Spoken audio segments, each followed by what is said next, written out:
महिलाओं की सुरक्षा और सम्मान का दम भरने वाली प्रदेश की भाजपा सरकार की संवेदनशीलता पर सागर जिला का पुलिस प्रशासन सवाल खड़े कर हवा निकाल रहा, जहां आए दिन किसी न किसी मामले में अन्याय और अत्याचार की शिकार पीड़िता न्याय और इंसाफ के लिए थाने से लेकर एसपी कार्यालय तक चक्कर काट गुहार लगा परेशान है।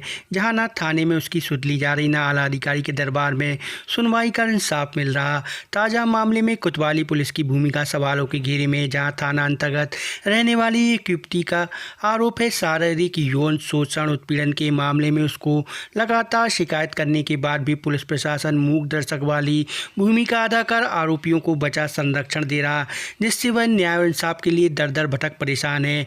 एसपी कार्यालय में अपनी मां के साथ पहुंची युवती का आरोप है कि कोतवाली थाना क्षेत्र के रहने वाले शिवाल सेठ नामक व्यक्ति ने उसकी जिंदगी को नासूर बना दिया। इस हवस के दरिंदे ने उसके साथ ऐसा खेल खेला कि उसकी ज़िंदगी ही नरक बन गई। आरोपी रसूखदार प्रभावशाली पैसे वाला है, जो अपने रुतबे और दौलत के दम पर पुलिस से सांठगांठ कर उससे घटित यौन उत्पीड़न के मामले की शिकायत के बाद भी खुलेआम घूम पीड़ित को डरा धमका जान से मारने की धमकी दे परेशान की है। पीड़ित का आरोप है कि आरोपी ने उसको नशीली दवाओं का सेवन करा, उसके साथ लगातार शारीरिक शोषण किया और उसके साथ झूठी शादी कर उसे बंधक बनाकर रखा, लगातार जोर जबरदस्ती करता रहा। इतना ही नहीं, उसकी गैर मौजूदगी में उसके बेटों उससे छेड़छाड़ कर गलत काम करने का प्रयास किया, जिसमें भी वह उनका साथ देता रहा और अपने दोस्तों भूपेंद्र और मनोज से भी गलत काम करने का दबाव बना रहा।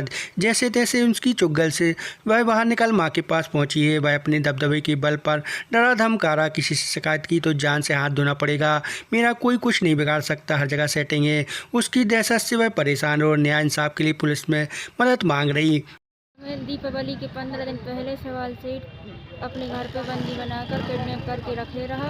मेरी मम्मी देखने आई तो किसी को नहीं बताया, और उसके घर पे सभी को पता था, उसके बच्चे को, उसके पापा को, मम्मी को, सभी को पता था, पर किसी ने नहीं बताया। और मैं भी निकलने की कोशिश की तो मुझे भी बंदी बनाए रखे रहा। सवाल से उठेगी।